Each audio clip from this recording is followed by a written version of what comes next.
He didn't let the pit define them. ఈ దినమున మన పరిస్థితులను ఒక్కొక్కసారి మనల్ని డిఫైన్ చేస్తుంటాయి. మన స్టేటస్ మనల్ని డిఫైన్ చేస్తుంటుంది. Society will see in that way. Today society will see your status and define who you are.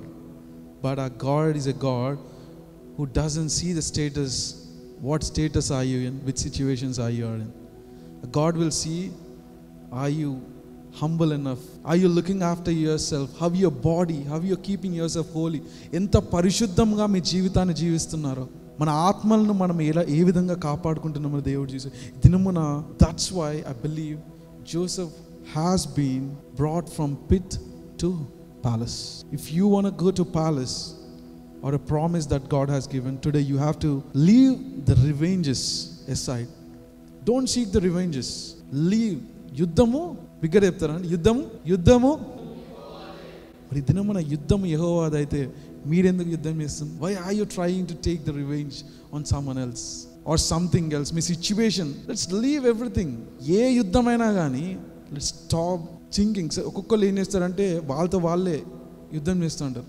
నా వల్లనే వచ్చింది, నేనే చేసుకున్న ఈ సిచ్యువేషన్, నేను అప్పుడే కరెక్ట్ ఉంటే ఇప్పుడు ఈ సిచ్యువేషన్ రాలేదు, అప్పుడే నేను పిఆర్ అప్లై చేసి ఉంటే నాకు ఈ పాటికి పిఆర్ వచ్చి సీజన్ అయిపోయింది, అప్పుడే నాకు మంచి పైసలు వచ్చుంటే ఈ పాటికి నేను సెట్ అయిపోయి ఒక ఇద్దరు పిల్లల్ని వేసుకొని కార్లో తిరిగేటోని అనుకుంటున్నా. But today I want to say is that don't take revenge even on yourself as well. Don't put yourself in that situation.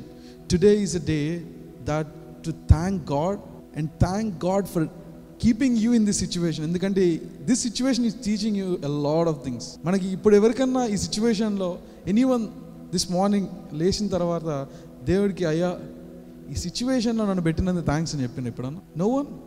We should be thanking God for keeping us in this particular situations, because this situation, ఈ situations through వెళ్తేనే మనకి దాని యొక్క sweetness దేవుడు చూపిస్తాడు. అన్నీ ఈజీగా వచ్చేస్తే it will be very hard to trust God some times. నాకు అన్నీ ఉన్నాయి, ఇల్లు ఉంది, కారు ఉంది, అన్నీ ఉన్నాయి, అంత స్మూత్గా వెళ్ళిపోతుంది అంటే సండే చర్చికి కూడా రాం మనం. మీకే గుర్తు, మీరు అన్నీ ఉన్న టైంలో చర్చికి వెళ్ళిన రోజులు కూడా ఉన్నాయి. Definitely there are days.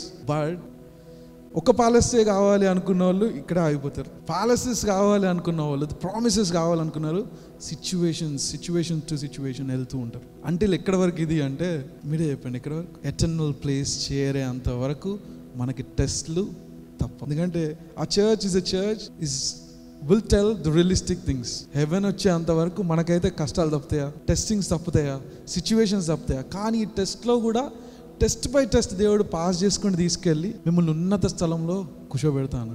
ఆ ఉన్నత స్థలం వెళ్ళిన తర్వాత అయ్యా నాది అయిపోయింది పని అంటారా? అక్కడ కూడా మళ్ళీ ఒక టెస్ట్ వస్తుంది. అక్కడి నుంచి మళ్ళీ దేవుడు ఇంకో ఉన్నత స్థలం తీసుకెళ్తాడు. It's never stopping. The glory never stops. Glory will take you from glory to glory. It's a journey, it's a travel. All we have to say is, Lord, I'm here not to take revenges. Lord, here I don't want to lose the faith. People will not look on Lord, but they will look on Lord. They'll be always looking on the Lord. How Lord burden do you have?